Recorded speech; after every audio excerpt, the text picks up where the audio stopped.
बिस्मिल्लाहिर्रहमानिर्रहीम।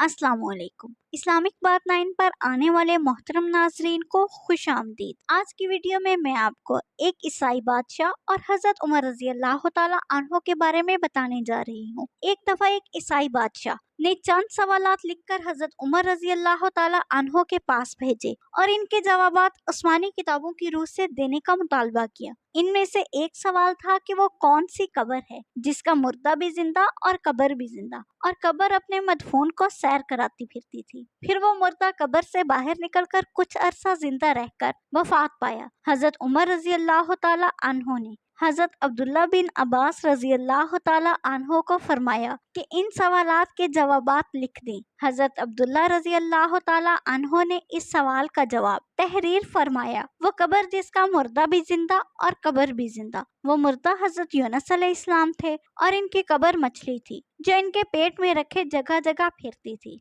यानी सैर कराती थी। हजरत यूनुस अलैहिस्सलाम के हुक्म से मछली के पेट से बाहर आकर अरसा तक हयात रहे, फिर वफात पाई। हजरत यूनुस अलैहिस्सलाम का वाक़या जिसका कुछ हिस्सा तो खुद कुरान में मौजूद है और कुछ रवायात हदीस और तारीख से साबित है। मज़ीद इस्लामिक वीडियोस देखने के लिए हमारे चैनल को सब्सक्राइब करें। शुक्रिया।